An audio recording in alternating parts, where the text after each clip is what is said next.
بسم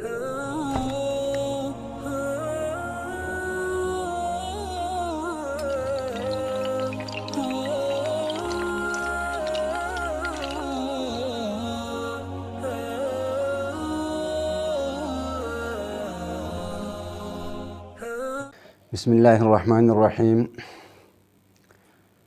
میرے محترم دوستوں اور بھائیوں، السلام علیکم ورحمۃ اللہ وبرکاتہ۔ آج ہم جس موضوع پر گفتگو کر رہے ہیں وہ ہے سنت رسول صلی اللہ علیہ وآلہ وسلم۔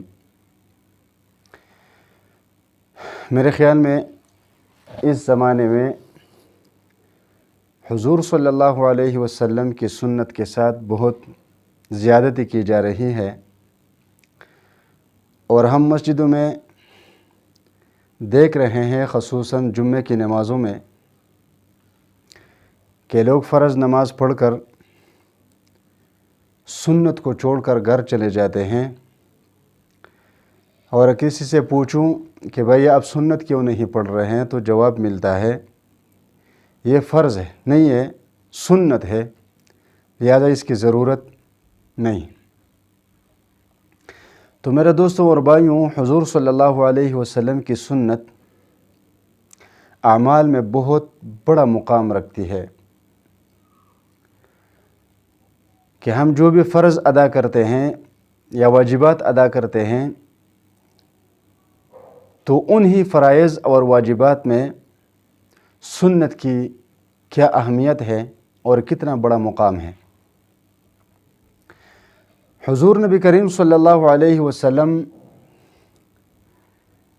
کی سنت مبارکہ ایک ایسا عمل ہے جس کی بدولت حضور صلی اللہ علیہ وسلم کی امت ایک کامیاب اور بہترین زندگی گزار سکتی ہے۔ اگر بیچ میں سے حضور صلی اللہ علیہ وسلم کی سنت مبارکہ کو نکال دیا جائے تو اس امت کی کوئی پہچان باقی نہیں رہتی۔ لہٰذا ہم حضور صلی اللہ علیہ وسلم کی سنتوں کو قدر کی نگاہ سے دیکھیں۔ اور دوسری بات میں یہ بتا دوں کہ حضور صلی اللہ علیہ وسلم کی سنت اتنی اہمیت رکھتی ہے کہ اگر ہم فرائض یا واجبات میں سنت نہ پڑھیں تو اس کی ایک مثال میں دیتا ہوں کہ ہمارے ان اعمال کا مثال کیا بن جاتا ہے۔ مثال کے طور پر ایک شخص نے شادی کر لی، شادی کے 10-15 سال گزر گئے، اللہ تبارک و تعالیٰ نے ان کو کوئی بچہ عطا نہیں کیا، یا صرف بیٹیاں عطا کی، بیٹے نہیں دیے۔ اب 10-15 سال کے بعد ان کو پتہ چلا کہ میرا بیٹا پیدا ہوا ہے۔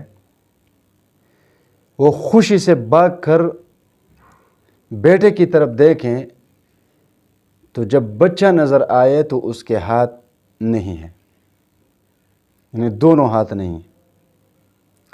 تو اب بچہ بھی ہے، خوشی بھی ہے، لیکن یہ بچہ ناقص ہے۔ ناقص کا مطلب یہ ہے کہ وہ کسی کام کا نہیں۔ بچے سے جو فوائد اور ثمرات ملتے ہیں وہ اس بچے سے نہیں ملتے۔ وہ کسی کام میں اپنے باپ کا ہاتھ نہیں بٹا سکتا، ناقص ہے، محتاج ہے۔ کیوں؟ کیونکہ ان کے دونوں ہاتھ نہیں ہیں۔ تو اسی طرح یہ مثال سمجھو، اگر ہم فرض ادا کریں اور سنت نہ پڑھیں تو اس کی مثال ایسے ہی ہے جو مثال میں نے بچے کی بیان کر دی، کہ فرائض اور واجبات کے جو ثمرات اور فوائد ہیں اور برکات ہے اس سے ہم محروم ہو جاتے ہیں۔ دوسری بات یہ ہے کہ اگر ہم سنت ادا نہ کر سکے تو ہم فرض بھی ادا نہیں کر سکتے۔ ایک اور بات بتا دوں کہ قرآن مجید تو اس طرح کی آیاتوں سے بھرا پڑا ہے، من یطیع الرسول فقد اطاع اللہ، جس نے پیغمبر کی اطاعت کی گویا اس نے اللہ کی اطاعت کی۔ اب میں یہ سوچنے پر مجبور ہوں کہ اگر ہم سنت نہ پڑھیں، جسم میں سنت نہیں، اعمال میں سنت نہیں، گھروں میں سنت نہیں، اٹھنے بیٹھنے میں سنت نہیں، چلنے پھرنے میں کھانے پینے میں سنت نہیں اور اس کی ضرورت نہیں ہے، تو پھر ہمیں اللہ تبارک و تعالیٰ کس چیز کے بارے میں حکم دے رہا ہے کہ تم میرے پیغمبر کی اطاعت کرو؟ تو یہ اطاعت ہم کس چیز میں کریں؟ کیونکہ ہم فرض ادا کریں گے اسی طریقے پر جس طریقے پر حضور صلی اللہ علیہ وسلم نے یہ فرض ادا کی ہے۔ ہم واجبات اس طریقے پر ادا کریں گے جس طریقے پر حضور صلی اللہ علیہ وسلم نے ادا کی ہے۔ ہم اعمال ویسے ہی پورا کریں گے جس طرح حضور صلی اللہ علیہ وسلم نے پوری کر لی ہے۔ اسی کو تو اطاعت کہتے ہیں اور اسی کو تو سنت کہتے ہیں۔ باقی سنت کیا چیز ہے؟ حضور صلی اللہ علیہ وسلم نے کھانا کس طرح کھایا، وہ سویا کس طرح ہے، وہ راستے پر چلتا کیسا تھا، پھرتا کیسا تھا، بیٹھتا کیسا تھا، اٹھتے کیسے تھے،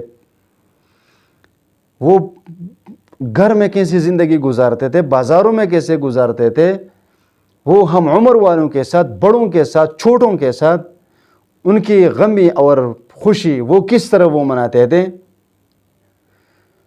تو انہی چیزوں میں دیکھ کر حضور صلی اللہ علیہ وسلم کو طریقے کو، اور پھر اسی طریقے سے جب ہم عمل کریں گے تب ہمیں اس عمل کی برکات ملیں گے۔ اب میں بتا دوں، اب ہم شادیاں کرتے ہیں بہت خوشی کے ساتھ، لیکن شادی کے بعد جو زندگی ہمیں مطلوب ہے اور جو خوشی ہمیں مطلوب ہے وہ خوشی ہمیں نہیں ملتی۔ کیوں نہیں ملتی؟ کیونکہ ہم شادیوں میں کیا کچھ نہیں کرتے۔ اللہ تبارک و تعالیٰ کو کہ کون سے احکام کو ہم اپنے پیروں تلے نہیں رونتے، حضور صلی اللہ علیہ وسلم کی سنتوں کو ہم کیسے نہیں مسل کے رکھ دیتے؟ ہم کیا کیا کرتے ہیں اپنے شادیوں میں؟ تو جب شادی ہو جاتی ہے تو آپ لوگوں نے دیکھا ہوگا کہ شادی کے بعد زندگی بھر لوگ رونے پر مجبور ہو جاتے ہیں، عدالت کو تم کے چکر لگا دیتے ہیں، اپنی بیووں کے ساتھ تاریخیں چلاتے ہیں، کیسز چلاتے ہیں۔ کیوں چلاتے ہیں؟ کیونکہ ہم نے وہ شادی پیغمبر کے طریقے پر نہیں کی، ہم نے سنت کے طریقے پہ نہیں کی، اس کا وبال ہم پر پڑ جاتا ہے۔ ہم نماز پڑھتے ہیں، ان الصلاۃ تنہا عن الفحشاء والمنکر، اللہ تبارک و تعالیٰ فرماتے ہیں قرآن مجید میں۔ اب یہ مجھے بتاؤ، قرآن تو جھوٹ نہیں بولتا، اللہ تو جھوٹ نہیں بولتا کہ نماز ہر قسم بری چیزوں، گناہوں اور بے حیائی سے روکتی ہے، ہم نہیں روکتے۔ کیوں نہیں روکتے؟ کیونکہ ہماری نمازیں اس معیار کی نمازیں نہیں ہے جس کا ہمیں حکم دیا گیا ہے۔ اور کیوں نہیں ہے؟ کیونکہ ہم وضو میں فرائض واجبات، سنت وغیرہ، سنت مستحب وغیرہ کا خیال نہیں رکھتے۔ نماز میں جب کھڑے ہو جاتے ہیں تو سنت کا خیال نہیں رکھتے، سنت طریقے کے ساتھ ہم نماز نہیں پڑھتے، قرات ہمارا سنت کے مطابق نہیں ہوتا، اتحیات، تشہد، قیام وغیرہ کچھ بھی ہمارا وہ سنت کے طریقے پر نہیں ہوتا۔ اور پھر جب ہم اسی طرح کا نماز پڑھ کے باہر نکلتے ہیں تو مسجد کے دروازے سے نکل کر ہم غیبت کرنا شروع کر دیتے ہیں، بہتان تراشیاں، چغل خوریاں، کیا کیا کچھ نہیں کرتے۔ تو اب مجھے بتاؤ کہ ہم جھوٹ بول رہے ہیں، یا ہمارے نمازیں کچھ نماز نہیں ہے، یا اللہ جھوٹ بول رہا ہے نعوذ باللہ من ذالک، یا قرآن مجید جھوٹ ہے نعوذ باللہ من ذالک؟ ایسا کچھ بھی نہیں ہے۔ قرآن بھی سچا کتاب، اللہ بھی سچا۔ ومن اصدق من اللہ قیلا، کون ہے جو اللہ تبارک و تعالیٰ سے زیادہ صداقت والا ہے؟ ہماری نمازیں جھوٹی ہیں۔ کیوں جھوٹی ہیں؟ کیونکہ ہم اس طریقے پر نمازیں نہیں پڑھتے جس طرح ہمیں حکم دیا گیا ہے۔ ہم نے حضور صلی اللہ علیہ وسلم کی سنت کو ترک کر دیا ہے۔ اب مجھے بتاؤ، ایک موقع پر صحابہ کرام کو فتح نصیب نہیں ہوتی، عمر رضی اللہ تعالیٰ نے دیکھا، وہ زیرہ کے انسان تھے، پوچھا کون سی سنت پہ تم لوگ عمل نہیں کرتے اور کون سا سنت چھوڑ دیا ہے تم لوگوں نے کہ تمہیں فتح نصیب نہیں ہوتا؟ جب دیکھا تو ایک مسواک چھوڑ دیا تھا انہوں نے، مسواک چھوڑ دیا تھا۔ پتہ چلا کہ اس مسواک ترک کرنے کی وجہ سے ہمیں فتح نصیب نہیں ہوتا۔ جب انہوں نے مسواک استعمال کر دیا تو فتح ہو گیا، اب مجھے بتاؤں، ہم نے تو حضور صلی اللہ علیہ وسلم کی سنتوں کو اپنے جسموں سے نکال دیا ہے، گھروں سے نکال دیا ہے، عبادات سے نکال دیا ہے، تو ہم کیسے کامیاب زندگی گزار سکتے ہیں؟ ہم کیسے خوشی کی زندگی گزار سکتے ہیں؟ ہم کیسے خوشحال ہو سکتے ہیں؟ ہم کب کامیاب ہو سکتے ہیں؟ جب ہماری زندگی ہی ساری کی ساری زندگی ہماری گزر رہی ہے غیروں کے طریقوں پر، بالوں میں غیروں کی، داڑھی غیروں کی، کپڑے لباس غیروں کے، عبادت غیروں کے طریقے پر، اللہ کے طریقے پر نہیں، پیغمبر کے طریقے پر نہیں۔ میرے دوستوں اور بھائیوں، میں منتی کرتا ہوں تم لوگوں کو، منتی ہاتھ جوڑتا ہوں، پیغمبر کی سنتوں کو یہ کہہ کر مت چھوڑنا کہ یہ سنت ہے، بلکہ یہ کہہ کر اس کو اپنا لو، اپنے گلے سے لگا لو کہ یہ میرے پیارے پیغمبر کی سنت ہے۔ آپ دیکھیں گے کہ ہمیں کیسے کامیابی ملتی ہے، ہم کیسے خوشحال زندگی گزارتے ہیں، ہمارے گھر کیسے خوشیوں سے بھر جاتے ہیں، ہماری زندگی کیسے خوشیوں سے بھر جاتی ہے۔